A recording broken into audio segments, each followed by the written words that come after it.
Welcome to today's workshop, Saturday, the 19th of July.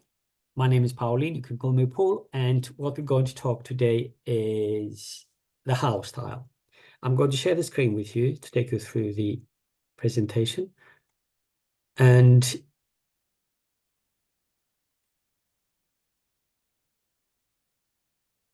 let's keep things simple. We'll do the introduction first, and then we're going to deal with any questions and answers, and then we're going to work on actual live book editing. Introducing house style principles. Now, in every trade, there are always what I call tools of the trade needed to produce a product. Publishing is not an exception to it. There are different processes that come together into publishing a book, each having its own tools of the trade. And one of these tools of the trade, in one of those processes, how we deal with house style. Every publisher uses a house style. Some call it house style, some other publishers and editors call it style sheet. It's the same thing. It's all about using it to produce the book, to finalize the draft. So what we're going to cover today is I'll give you a short overview of house style, what it does and how it does it. I'll explain the main elements house style brings together, and I'll give you a quick guide to the main parts of the house style. Not all of them, because it's quite an extensive list. And then we're going to deal with questions and answers and application on live editing. And I think, Ryan, you are right at that stage now that your draft needs to be dealt with house style. A house style is a mechanical process and helps polish your draft. What it does, it blends a set of rules and instructions for finalizing your manuscript. And it handles the visual side of things, how the eye reacts when it lands on and scans the page as it reads on. And this is very important to understand. It's not concerned with whether the content makes sense or not, but how it has been packaged. What happens is during the writing and the editing processes, you deal with whether the book makes sense, whether the story flows well, whether it's got a good pace or not. This is not what house style is concerned with. And it happens usually after the main editing is finished, before typesetting the book. And it's the part that most authors tend to get very excited about, because the book starts to become tangible, and it's the time and it's the part that it's highly likely mistakes and irregularities tend to sneak in. And what to avoid is basically not using a house style. You must make your house style your closest ally for all your writing. The main elements that the house style brings together are language, punctuation, font type and size, spacing, how we present dialogue, how we use quotation marks, chapter paragraphs and sentence presentations, whether we use shorter paragraphs or longer paragraphs, and how we put together the chapters. And at the end, how we put together the entire book, basically. The front-end pages, what we call them back-end pages, what order they go and how they're presented. When it comes to language, the main things to remember about house styles that when you write, whether you use British English or American English, it's important to stick to one, not to change it, unless there's a dialogue and the person who is speaking is American if you use British English, or is British if you use American English.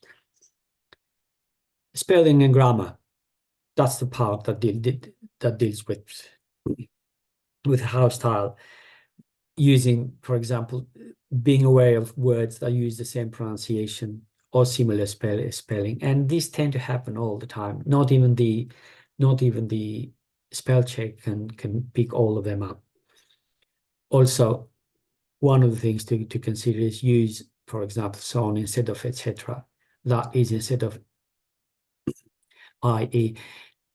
So with, for example, instead of e.g. and 1/3 is a third instead of 1/3. Now remember this: if you finish the sentence with etc., you're going to have an extra full stop in there, and it looks untidy. So it's easier, it's better to use so on, and so with the rest three. Font type and size is pretty simple. We use 14-point size for numbers and titles, and Times New Roman for the time being when it comes to the draft. And for the body text, you use 12-point size. Spacing, use single spacing for text and between sentences. I often see authors using double spacing between sentences. No, it should be single spacing. And chapter, paragraph, and title presentations. When it comes to chapters, we always have them centered in bold, and the number should sit above the title of the chapter. We number the chapters as they are. They should appear exactly as they do in the table of contents, if we have the table of contents, and we don't use full stop after chapter numbers, titles, or subtitles. When it comes to paragraphs, we use a 3-line spacing between the title and the paragraph. And though I say here separate each paragraph with 1.5 or double spacing, it doesn't matter. It could be single spacing or it could be double spacing. We use no spacing for fiction, and we use 1.5 or double spacing for non-fiction. And when it comes to paragraphs, it's very simple. If there's a long paragraph, we find a spot that it's natural to split it, and we split it into 2 or 3 shorter paragraphs. And often when you want to indicate a time lapse between an event, an action, or scene, and then you use 3 stars and center it. It's easier to do it, and I've seen it happen in both fiction and non-fiction.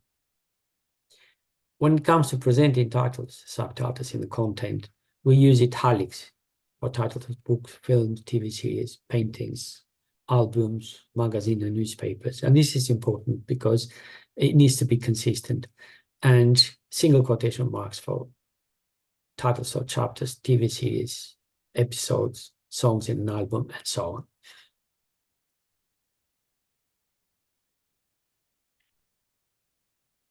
When it comes to punctuation, the main parts that I thought to include are the 3 dots, and we use no spacing on either side of it. And there's an example I've given here. And long dashes, that often gets to many authors. It's about consistency, and we use either UK English dash or the US English dash. The US English dash is way longer, and it doesn't use spacing on either side of it. The UK English dash actually is shorter, slightly shorter than the American one, and it uses single spacing on either side. It's easier to edit it. It's easier to find it. So I would say go for US English dash instead of the American US English dash. And there's another dash, a short dash, which is used to join 2 words. For example, green-eyed monster or 5-year-old boy. It's very important to really separate which one is which in your draft. One of the things that people still argue about is whether you use comma, the Oxford comma. And the Oxford comma concerns itself with a list of topics in your sentence, more than 2. If you list more than 2 items, do you use a comma in the second last item or not? I would say do not use the Oxford comma because it's extra effort. Why do it? And I've given an example here. So there should be no comma after foxes and white rabbits instead of. And italics, these are very precious, and nothing emphasizes more in the text, a part of the text you want to, than using italics. They need to be used sparingly because they're very powerful, and that's what you want to do. Create more emphasis in text on dialogue. If you do it, if you use it very often, make sure at least you don't use it with too many words together, one word or two words. Now, speech marks and punctuation in dialogue. One of the things about speech marks that they need to be curly, not straight. What happens is often when you use Google Docs or other publishing platforms or writing software platforms, they sneak in from those. The Microsoft owns the copyright to the curly quotation marks, and that's the reason why sometimes you see straight quotation marks. They look very untidy. So, and punctuation at the end of dialogue should be within the quotation marks. It doesn't matter how long or short the dialogue is. The punctuation should always sit within the quotation marks, and I'm giving some examples here. And let me know if I'm moving too fast. And two elements of the dialogue are attribution and action. So attribution, basically, speech delivered vocally.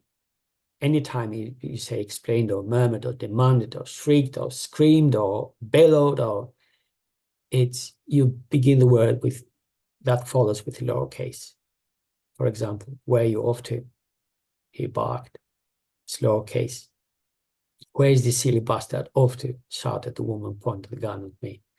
Lowercase. And it's going to take a little bit of trying again and again to get used to this, but it's very, very important. Action, anything leading to, resulting from, associated with that dialogue. And in such a case, we begin the word that follows with the uppercase. And yeah, there you go. Where I'm off to, my heart was pounding. It starts with uppercase. The same, I think this man is an idiot. The woman kept pointing the gun at me. It starts with an uppercase, T uppercase. And last is the manuscript order and presentation. Normally, the front-end pages are the same for both fiction and fiction. You got the title page, copyright page, dedication page. Most books have a dedication page.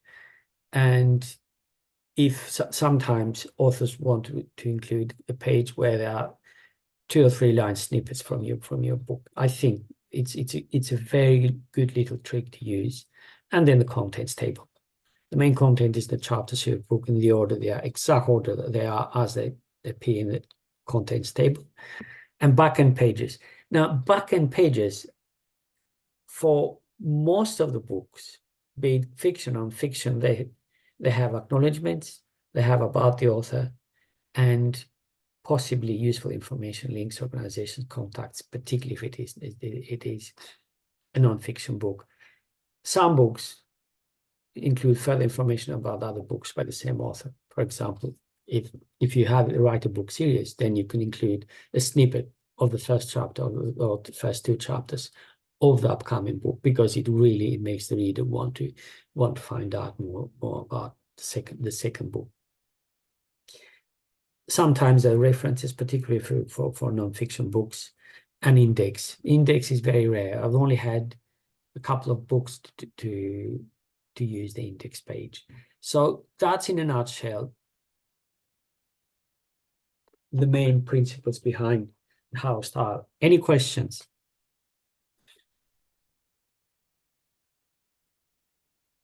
I have one. I'll stop sharing. I'll stop sharing.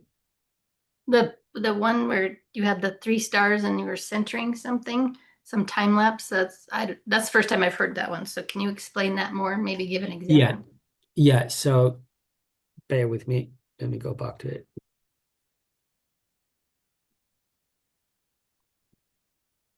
Okay.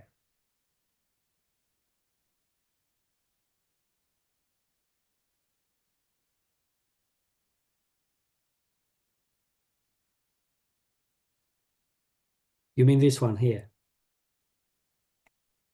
Yes. Yeah. So what happens is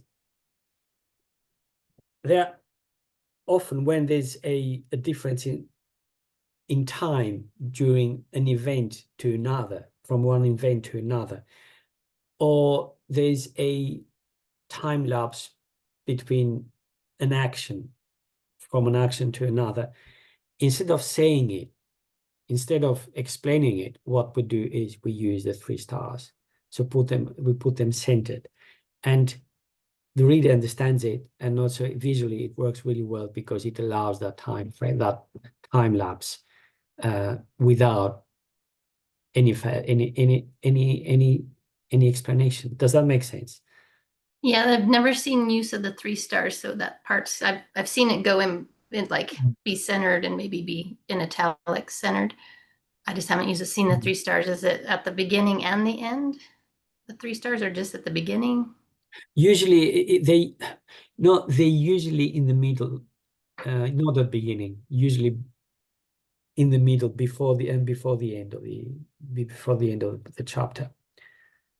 We don't use them at the beginning because the beginning is already clear, and we don't use it at the end. But It's you're usually talking about the section that's centered, the actual centered part. Mm. And I don't know, are there the 3 stars at the beginning of that paragraph that's centered?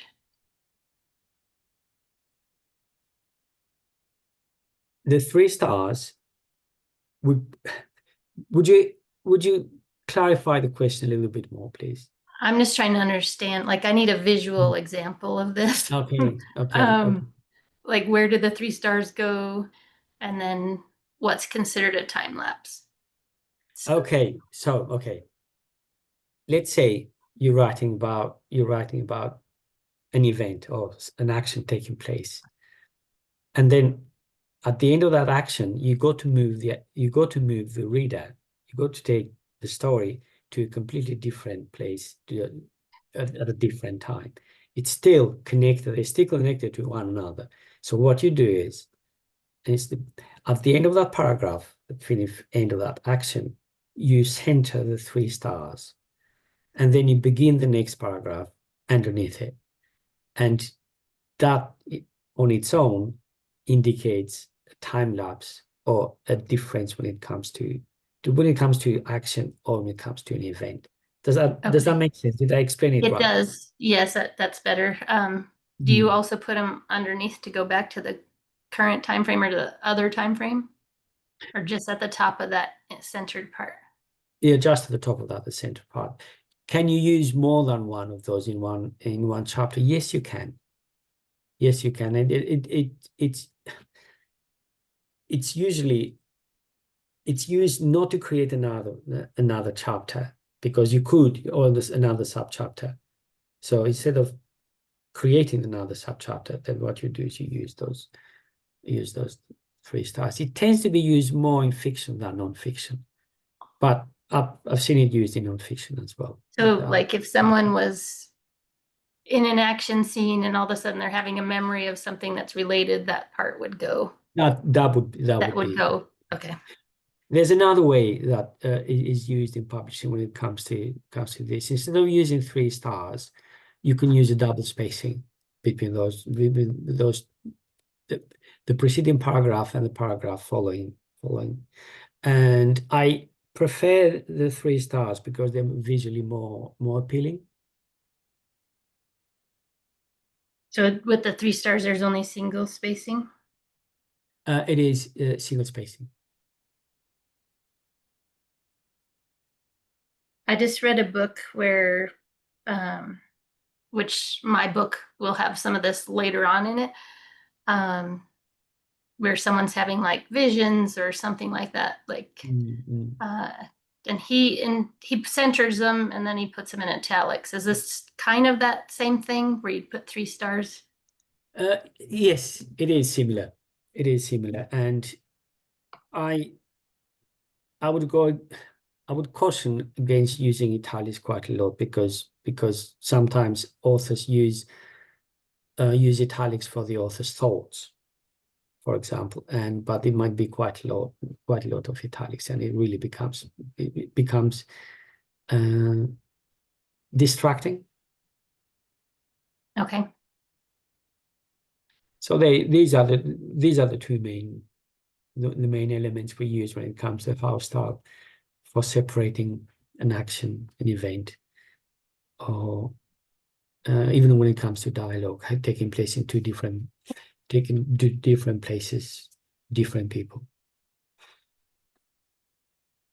Does that make sense? Yes, thank you. Great, great. A question along those lines, Paul. In one of my chapters, I'm basically writing something that I had said at a memorial service, like a speech. Mm-hmm. Would that be in italics, or would you keep that? There are two ways we can go about that. Three ways, basically, not two. One would be very, very simple. We have it within double quotation marks, and that will do it. It'll be simple. Two, we can have the chunk of text slightly narrower than the rest of the text, and in this way that stands out. Three, you can have it all in italics. Okay. When it comes to the house style, the most important part is to be consistent. So if you use it, if you're going to use other parts where it's a speech or you give or anything that you want to emphasize more, then it's important to be very, very consistent. So if you use italics, then go for italics. Okay. To separate those or narrow to make that chunk of text narrow the edges. So long as it Stands out. stands out, you'll be fine. Okay. Thank you. That's okay. Anything else?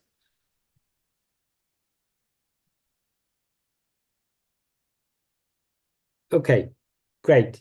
If that's the case, then what I suggest us to do is let's go for read out loud editing, and anything we pick up when it comes to house style elements, we'll point them out.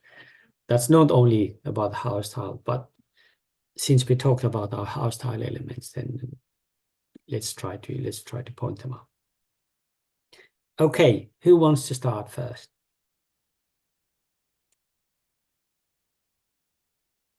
Jenny just raised her hand. I couldn't see it, but I think it was down there. That's fine. I've done this many times, so it's not, I don't have that trepidation anymore. Okay, I'm great. still, Awesome. I'm still Let's go. bashful. Let's go. Let's go. I understand. Been there. Do we have a time frame or? Yes, we do. So what we're going to do is we're going to have 20 minutes for each person. So including the feedback. So the best thing to do is let's go for 10 minutes or so, read out loud. Okay. And then we can spend the rest of the 10 minutes then exchange feedback. And it doesn't matter if you go a bit over or if we don't finish that don't exhaust the entire 20 minutes. It should be enough for us to really go through it. Okay, perfect. Yep.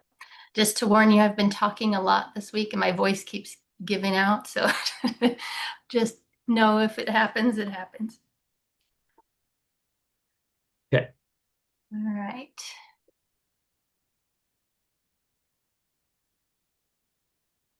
Why can't I find it?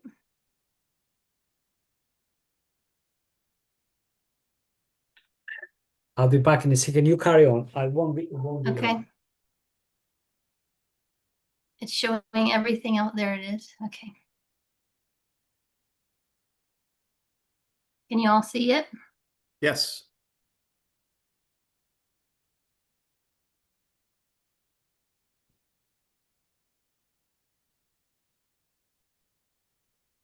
Does he want us to go?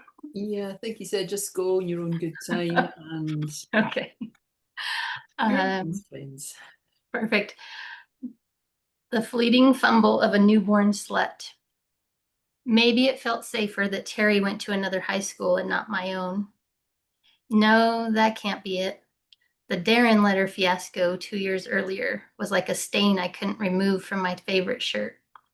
So this theory that a boy is safe if he goes to a different school doesn't wash. Okay, maybe it was Terry's confident smile, or it could have been his brand new black Jeep. The sun sparkled off the paint as he drove with the top off. The wind blew his football jersey around his broad shoulders. Okay, maybe it was just his shoulders. Okay, it's entirely possible it was because he was the first boy who asked if I was a virgin. I didn't want to be a virgin. It wasn't helping me in any way, and my hormones were leaving blisters in my veins.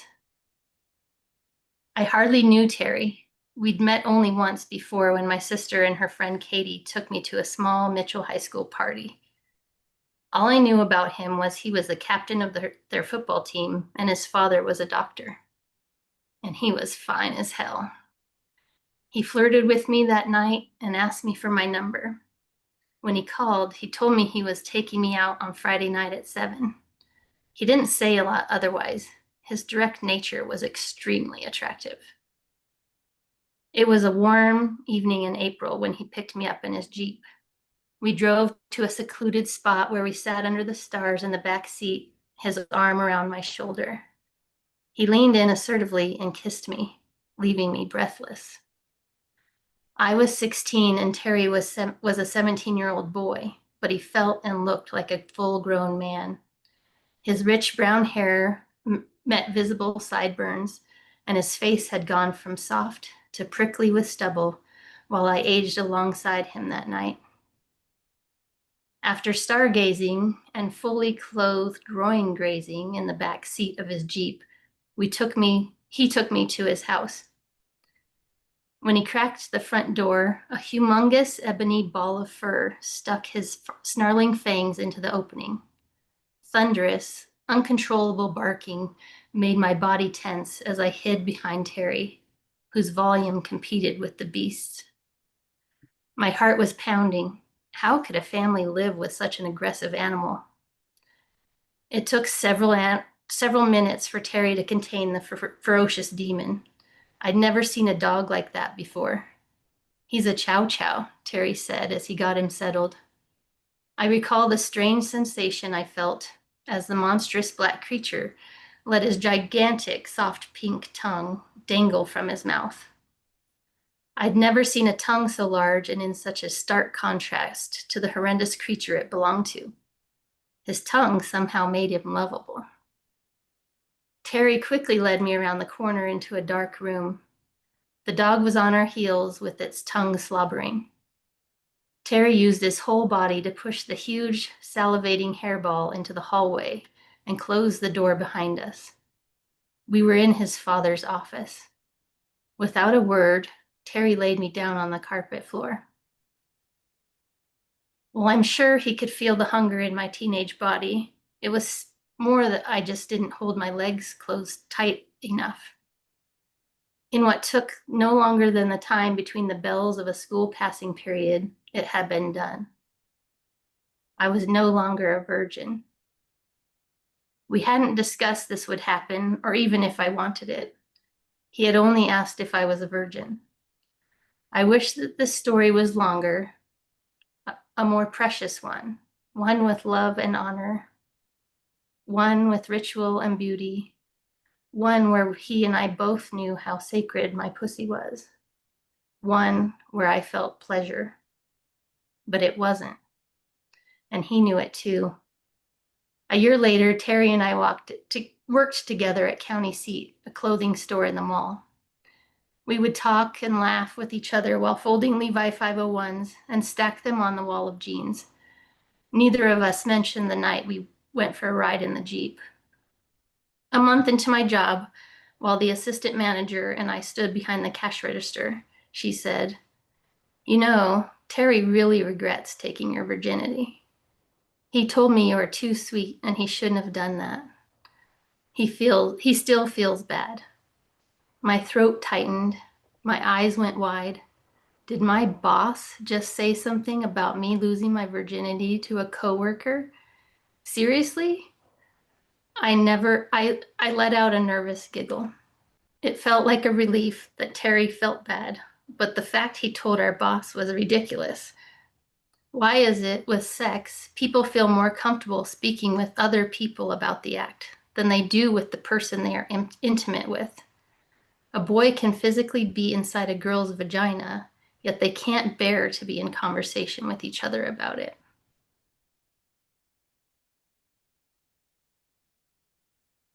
Thank you.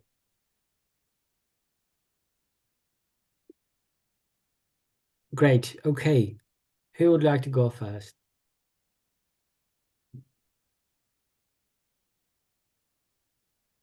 I really enjoyed the way it was written. I don't really have any suggestions for that.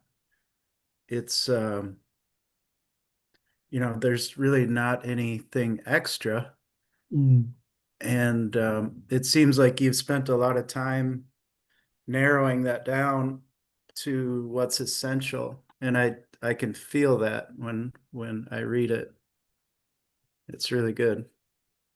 Thank you. Ryan beat me to it. I love the flow.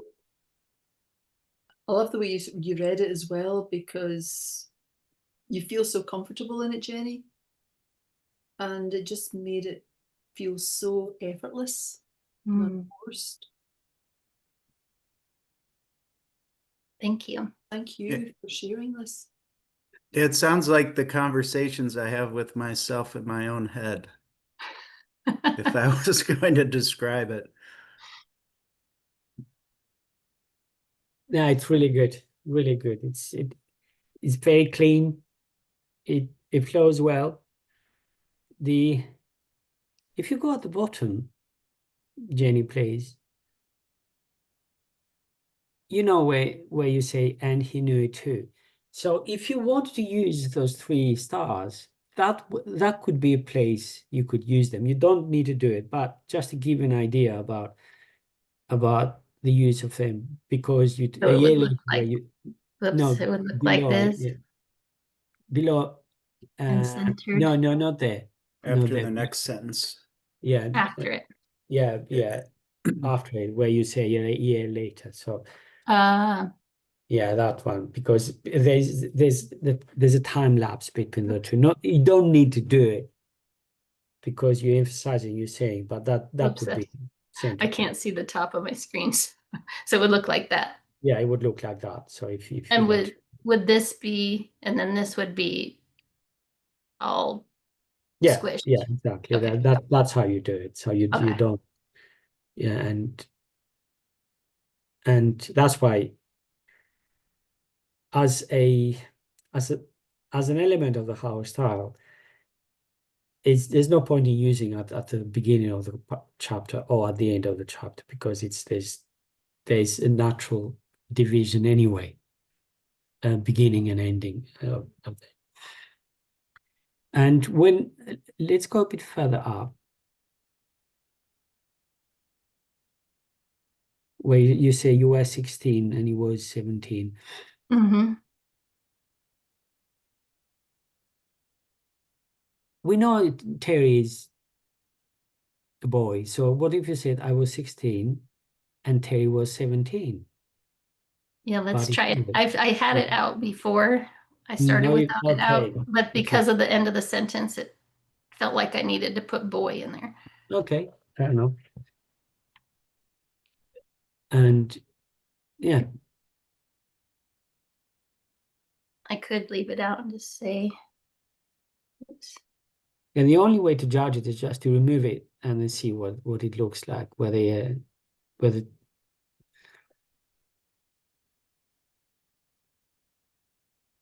I guess when I it wouldn't comes need this part.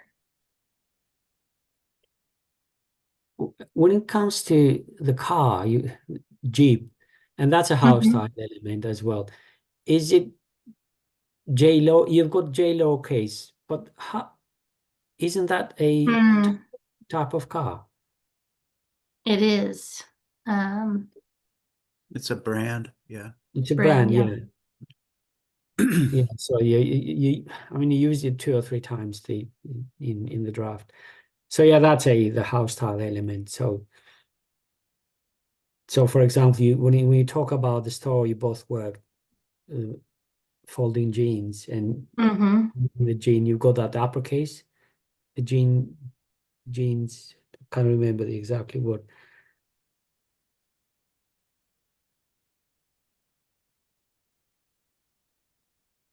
Just the Levi 501s. That's fine because it's And a I just band. called it the The wall of jeans. wall of jeans, and that's if you have it with uppercase as you have it now, it means that's what they called it in that particular store. That We did call, I think we called it that, but we can just call it that. the wall of jeans, yeah. So so these are house style elements. And another house style element is, for example, the time you got in the evening at 7, and yeah, exactly. So if you use that configuration for the time, then it needs to be consistent. It's rather Friday evening rather than night. Mhm. Mm. I just Yeah, and also I don't know as a teenager I would have it was used the evening. yeah, well, that's okay. Therefore, you decide whether you put it for evening or for I night. think it feels more teenagery. Yeah, that it way. does. It does. Uh, So right now, if you were to judge it now, it would be evening. But right. back then, for you, it was night. Yeah, Mm-hmm. it's really good, really good. And also, you're using shorter paragraphs, easy to follow, the paragraph division also it's good. It's also good. It runs well. Thank you. How do you feel about the title? I like it. It's good. Yeah. It's kind of tongue in cheek, right? Right.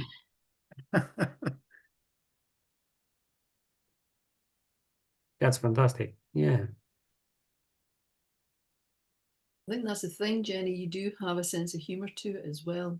Mhm. It doesn't need to be a slap in the face. It's not overt, but it's the fact that you're able to say this with Exactly. a smile, to invite people to say that as well. Because we've all been in not in that story, but we've all got our own memories, and it kind of brings us back to that kind of humbling situation as well. But it also deals with a real issue for boys, particularly for men and boys. Yes, it It's is. a real issue, and Yes. it's really I can identify with. I've had so many of my friends and other men discuss these things in this way, and it's quite spot on. Yeah, I think in general, women mature, their maturity curve is earlier. And as a 17, 18-year-old boy, you're an idiot. Yeah. I mean, I think I was 30 before I, really caught up to where I needed to be as a human being. Mm. Big secret, 17-year-old girls are idiots too.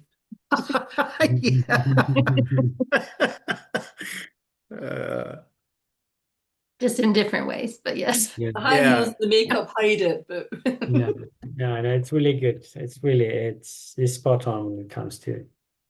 And it's done in with very simple, easy to understand language, which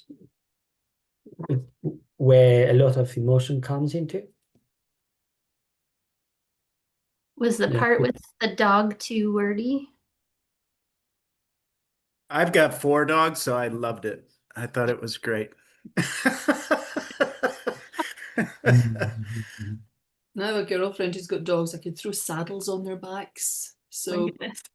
yeah, it's okay. If they've got 4 legs and they've got attitude, yeah. Yeah, it's good. Really good. Great. Okay. Right. Thank Um, you.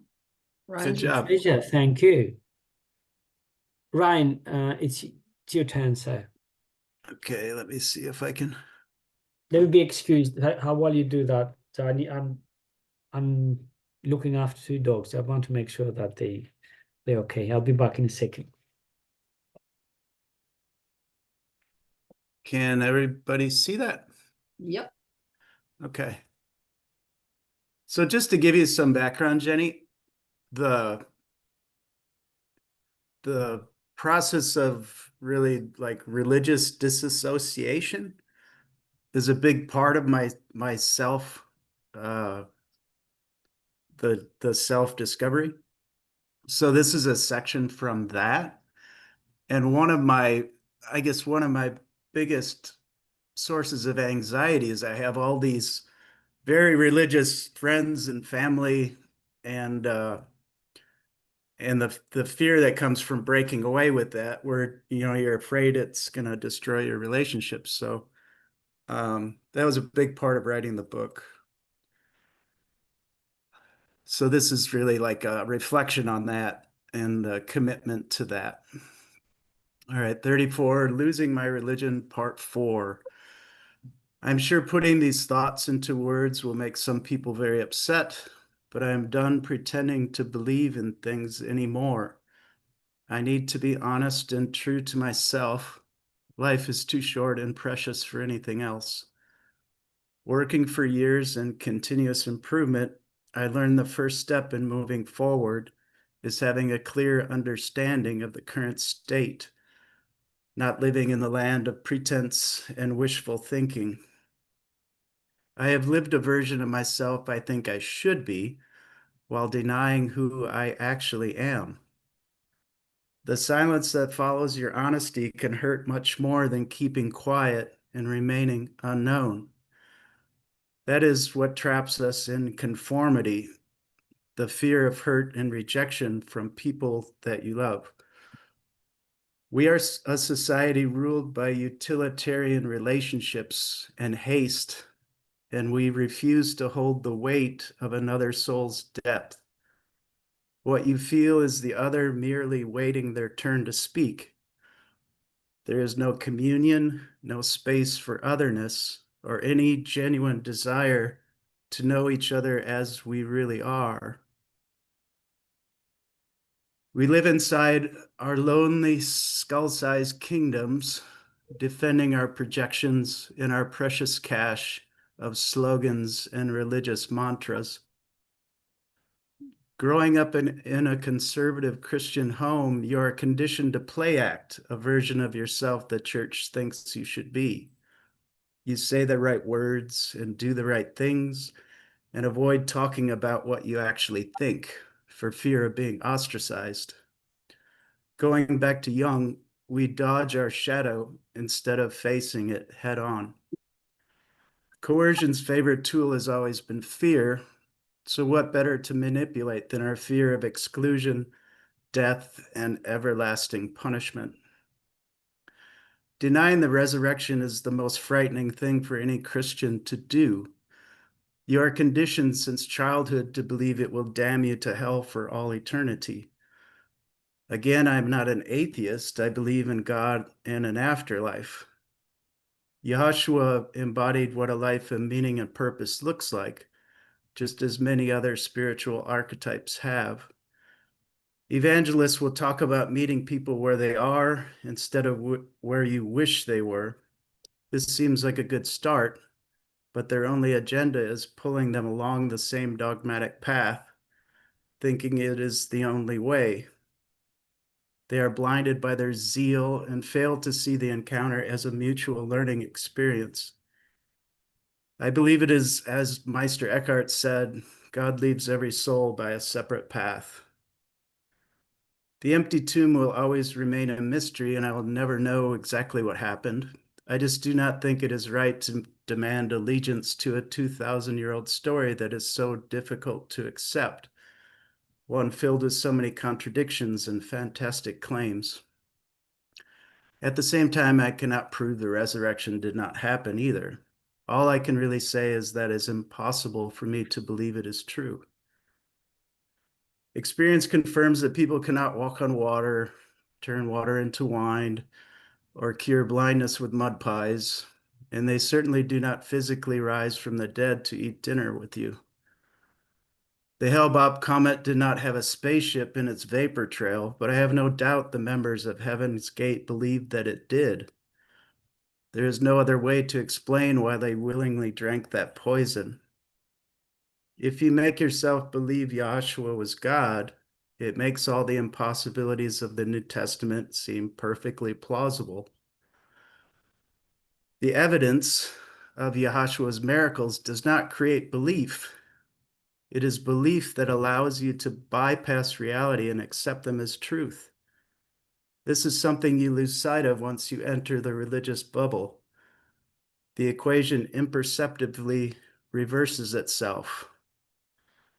The belief started small with the early followers and gradually gained momentum as more people joined the ranks, like a snowball rolling down a hill. This is what makes early indoctrination so critical and why such emphasis is placed on family in evangelical circles. When you grow up inside the jar of organized religion, you can no longer read the label. Just like Heaven's Gate or the Branch Davidians, religion creates the conditions where we lose our ability to remain rational, independent thinkers. Christianity merely has numbers on its side and the hypnotic power that comes from being collectively united under shared beliefs. You can visit Christian churches where members handle venomous snakes, drink cyanide, talk in tongues, and cast out demons. And as an outsider, you're shocked by how out of step from reality these people are. But for them, it's just another day at the office, and the outside world is the one that makes no sense. The only difference is the extreme ways in which they demonstrate their irrational beliefs and the fervor of their convictions. It is the same rabbit hole. They just fell to the bottom. By systematically investigating biblical texts, many of the traditional bulwarks of my Christian faith were stripped of baseless assumptions. It is like taking the training wheels off a bicycle. Without the training aid, the child is free to experience the full potential of the machine. At the same time, the child is exposed to greater risks. Yet parents push their children through this transition every day. The risks are worth the rewards. Organized religion is the parent who does everything possible to keep the training wheels on. Many young Christian students, myself included, went off to college completely unprepared to deal with reality. If they were curious seekers, they inevitably lost their moorings after being exposed to information outside the religious bubble they were raised in. Christians want to remain rooted in ritual and traditional beliefs to protect and preserve an unexamined faith. There are many practical benefits for doing so. Dogma is neatly packaged, simplified, and user-friendly. The minister, priest, or pastor does all the thinking. You just need to half-heartedly endure the sermons, take communion, and profess belief in what the church says. Staying inside the fortress of the Christian church, there's predictability and protection from existential anxiety. You do not have to think, you just need to accept. It was not Dorothy who finally pulled back the curtain to reveal the con. It was her dog Toto. As granddaughter Crow wrote, a closed-minded position can be a very comfortable place. If you are closed-minded, your beliefs cannot be challenged, and you are not forced to learn beyond what was taught to you. But what is there to lose other than ignorance and naivete? Real faith is certainly not lost, just make-believe stuff that cannot hold up to investigation. What remains of Christian faith when the traditional underpinnings are deconstructed? One obvious answer is to embrace atheism, but I am unable to accept this worldview either. I do not think it is right, and I do not find it to be a constructive outlook on life. Atheists simply create another God out of something else because we all must worship something. I am confident there is a creator who brought the universe into being. I am convinced it is not a cold abstraction, but something that loves us and desires to be united. When we are born, this creator exhales us into being. When we die, she inhales us back home. I believe we are principally spiritual creatures and that death is not the end. I believe love is eternal and the most powerful force in the universe. Love is the answer to life's riddle. I believe in multiple paths to spiritual restoration and that we are all children of the same amazing creator.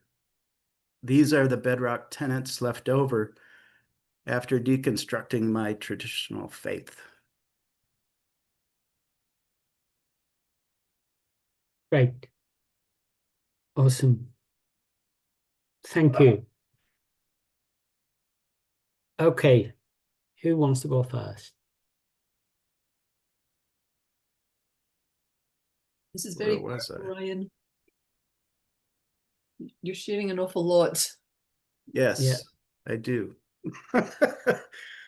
No, but I'm saying you can share things, you can share a lot without saying anything, but what you're saying is there's an awful lot of meaning behind what you're saying. There's a lot of you in there. That's what I mean.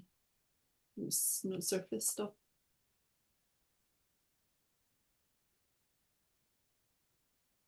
It does show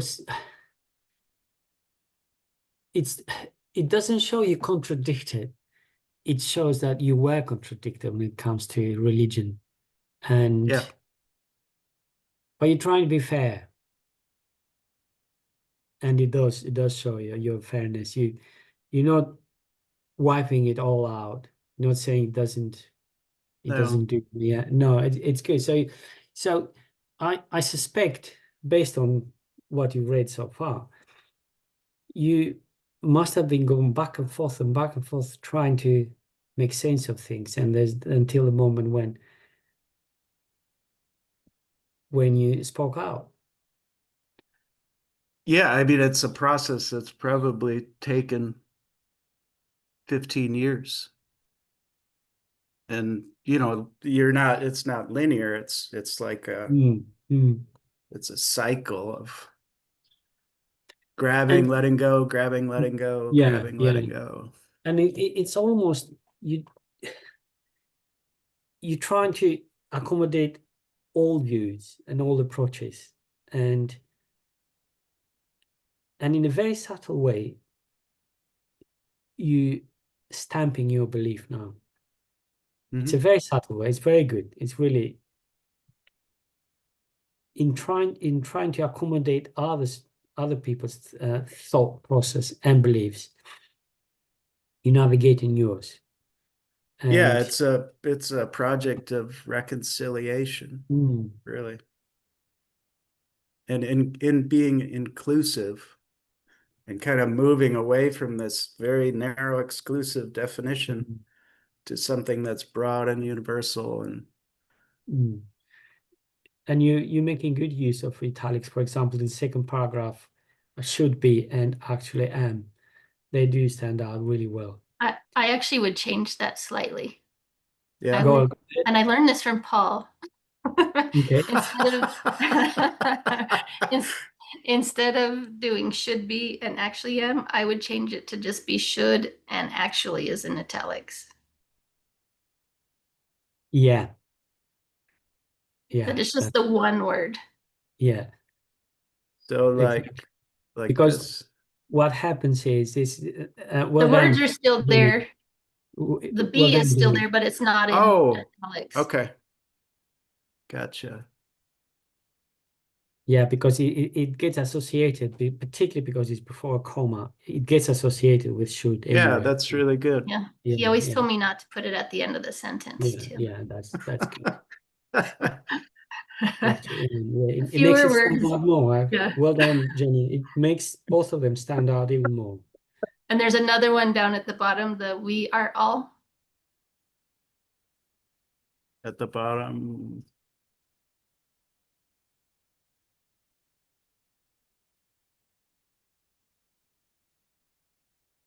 And I would just say all is in italics and the rest is not.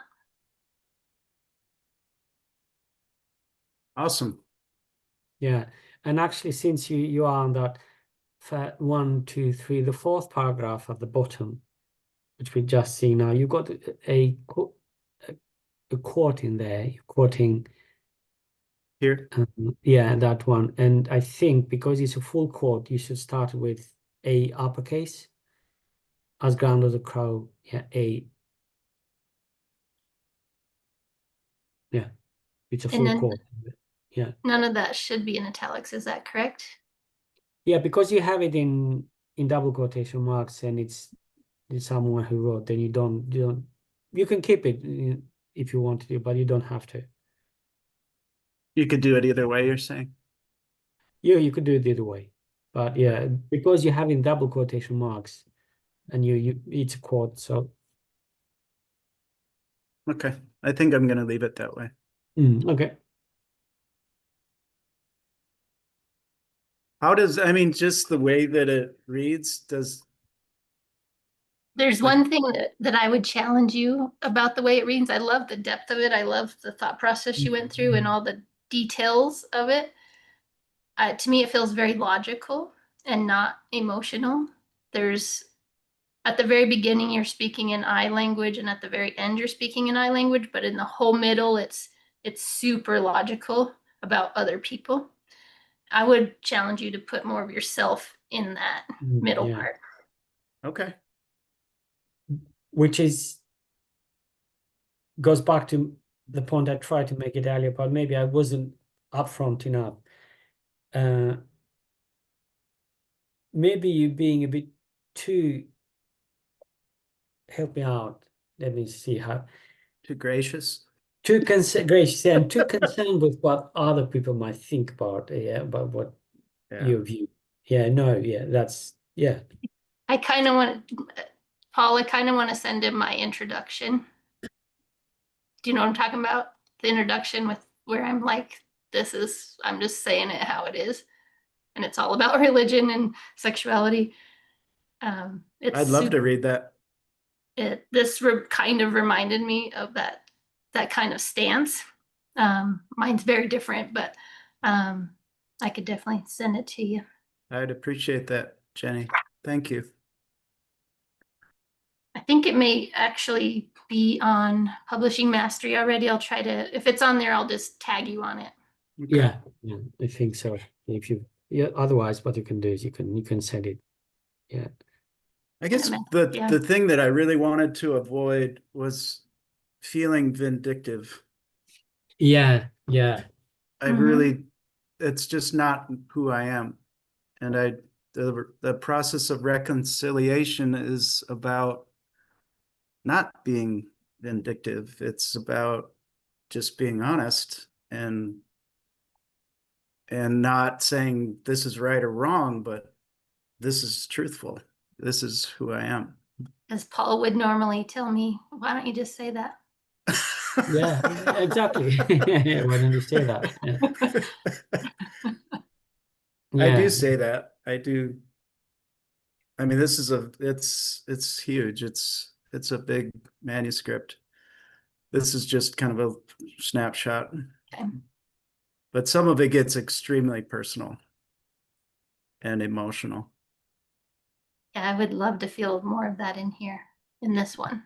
Okay. This is a big deal. Like you say it at the top in your title, right? Yeah. But it just feels super logical. Yeah. And you do condition the reader's brain with the title of a chapter. So And there's a certain expectation created unconsciously as to what you expect in the chapter.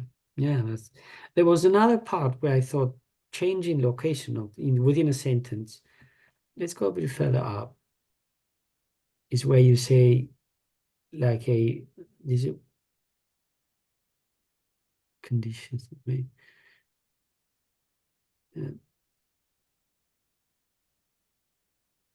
Let's go a bit further up. There. I should have written it down. I didn't. Oh, yeah. Got it? Yeah, one moment. Stay where you are.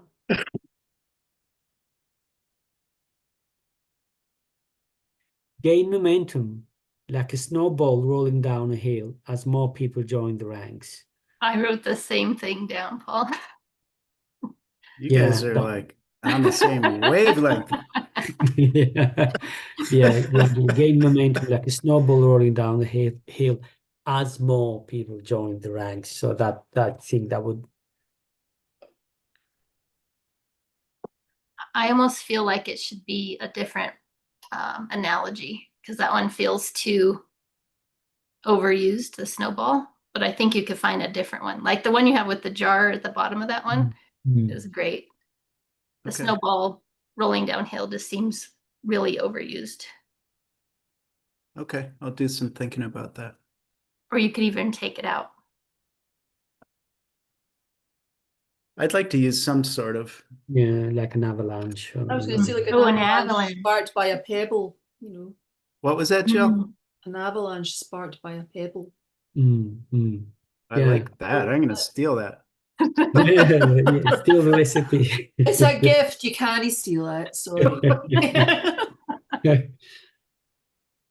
It's really good, And- actually. Yeah. An That's very good. avalanche sparked by a pebble. By a pebble. I mean, think about it. If you go hill walking or if you're going up any kind of slope, if you've got scree, all it takes is few Yeah. bits of grit or something before you know it, you're skating down it on your backside if you're lucky. Well, that improved it. Thank you.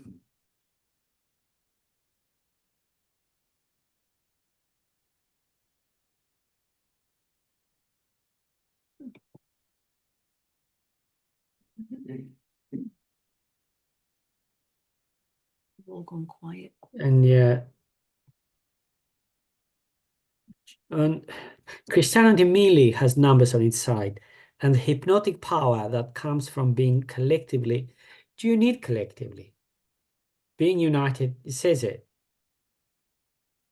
Being united under shared beliefs. Yeah. Oh, and while you're right there, the talk in tongues, for me, I always hear it as speaking in tongues. Speaking in tongues, yeah. I quite like the alliteration. What was that, Jillian? I quite like the alliteration of talk in tongues. Mm.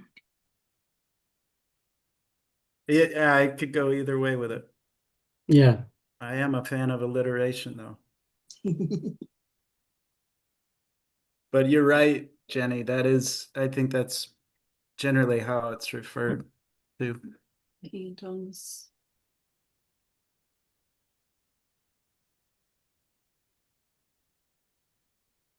There's one other thing that, while we're talking about house style, that Paul taught me for mine is to make it more personable and less formal.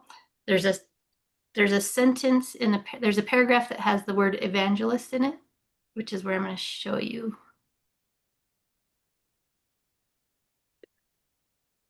Is it down or up? I think it might be up.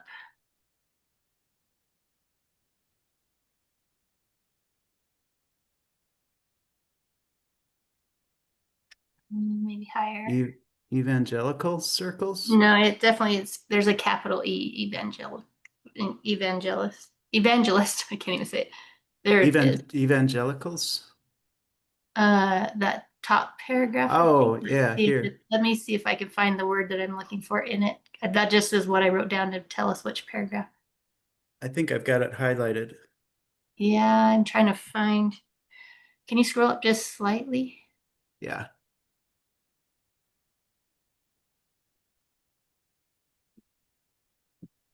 I'm trying to find the word. It says it is somewhere. Oh yeah, 2 sentences below there, right below the word evangelist. Thinking it is. Paul always taught me to make it less formal, to say it's all the way through, like just combining things to make things shorter as well. Yeah, it is. So instead of it's instead of it is. It's the only way. Thinking it's the only way.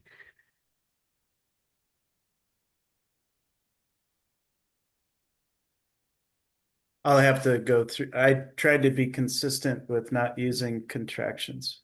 Okay. I used to be the same way till Paul got it in my head that it reads better Mm. without it when there are actually contractions in there. It's way less formal. I don't know if you want formal or informal.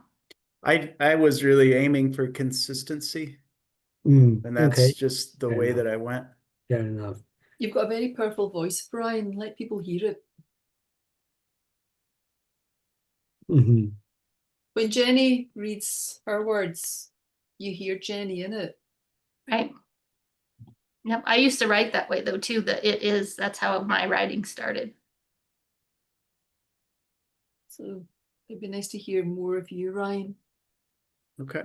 and less of the consciousness, if that makes sense. Allow the subconscious to take the flow and trust your instincts. And the way Paul helped me source it out of myself, because I would write it is, but in my language I'm speaking, I'd say it's. Yeah. So the idea is if you are face to face with your reader, and you'll relate your book, you tell about your book, you tell about your experiences. What would you use? And I would use contractions.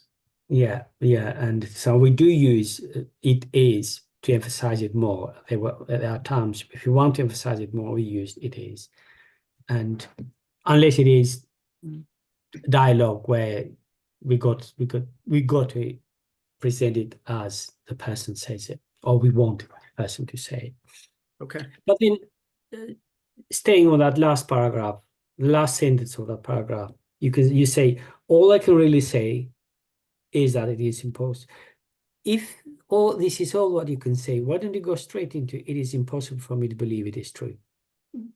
Yeah, just that paragraph. See if you were to read that bottom paragraph as Ryan, would you say the empty tomb will always remain a mystery, and I'll never know exactly what happened. I just don't think it's right to demand allegiance to a 2,000-year-old story that's so difficult to accept. Or would you say that is so difficult to accept? You would, get the passion and get the flow of your own language into it. Okay. Yeah, and even to Really Paul's say it. to Paul's comment earlier that I just do not think it's right. You could just say, I don't think it's right, or it's not right to demand. Like, how solidly do you want to say it? Yeah, I don't think you need just. You say, I don't think it's right to demand lions. I just don't think. Yeah, I don't think. And in the last sentence, if you want to make that statement of yours more powerful, then you go straight into it. It's impossible for me to believe it is true. It is impossible for me to believe it is true. What you're writing, Ryan, are your truths that you want to share with your son and with yourself. So you don't need to dilute it, and you don't need to worry about other people potentially taking offense or anything like that, because at the end of the day, other people's opinions are not your business. This is your business. This is your truth. And the thing is, when people read that, that's what's going to resonate with them. This is a man who's holding his ground, who's, defending his beliefs. And that's something we can respect and we can honor and value. And the people that don't even not necessarily follow your paths, because you're saying it way that you're doing it, they can turn and say, I don't need to agree with them, but I respect where you're coming from and why you're doing it. And it gives you that added power as well. Love it. I mean, it's like Margaret Thatcher, Margaret Thatcher, PM, she was the most divisive person in the UK. Not Miss somebody that liked, Ironsides. she did not like Scotland. She did not do very many favours to Scotland. But, and I'm going to use a very weird analogy, she had the balls to stand up for her beliefs. Yeah, yes, she And did. that's where the respect comes from. You don't need to like her, but you can respect her. Not everybody will like what you're going to read, but people that are going to read it are going to always respect what you do. And those who are attuned to what you're going to do, they're going to flip and love it. What Jill and Jenny were trying to say. I wasn't trying to say anything. I was just saying. I hope I got this right. Is why try to make excuses for your beliefs? Or try to think of everyone's opinion and not to Own your own. yeah. But it's a good piece, and also with as far as paragraphs are concerned, separation of them, the way you explain your view, how you go to it. I can tell that you grew up in a religious family, and also upbringing was quite religious. Yes. It's a very difficult thing. And I think people that have been through it can relate, but have anybody seen the Truman Show, that movie? Mm. It's like that. Where he figures it out, right? Like, holy shit, this is a TV set. That's a great analogy. Do you write about that? Yeah. I do. True story, Ryan. When I'm not annoying Paul, I'm a celebrant, so I do a lot of funerals. And I did a funeral for somebody who is a church elder, so Scottish, and they did not want to have a religious service because they were so sick and tired of the hypocrisy behind it. And they just wanted to have something. They had their own version, but they refused to have a church service. Yes. Wow. That's a big statement. And I was the one that was roped in to do it, so it was. That's quite an honor. It is. Great. Anything else? Ryan, I just put my introduction on Paul's post for this specific call today. I put the introduction there and tagged you on it. Thank you, Jenny. Yeah, I think you and I have a lot in common. I think so. Can I just say to both Jenny and Ryan, you've actually given me a lot of inspiration to get back and start looking at my work. That's very good. Very good. Okay. You want to do it, not feel I have to. So thank you. Yeah, that's good. That's brilliant. Fair enough. Okay, so unless we've got anything else to share, I think we should bring the call to an end.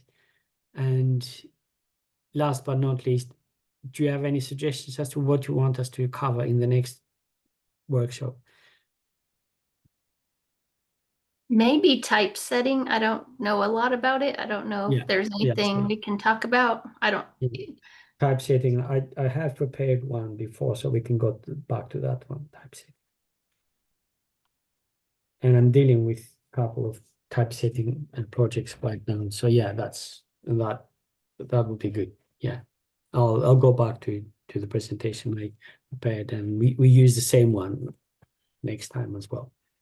So I'll prepare a post next week as well on that one. Okay. Well, great. It's been an absolute pleasure. Thank you, Jenny. Thank you, Ryan. Thank you, Jillian. Thanks, everyone. Thank you. Have a good day. Enjoy the rest of the weekend, and we'll see each other in a couple of weeks. Yeah. Bye. Bye-bye. Take Bye. care. Well done, all three.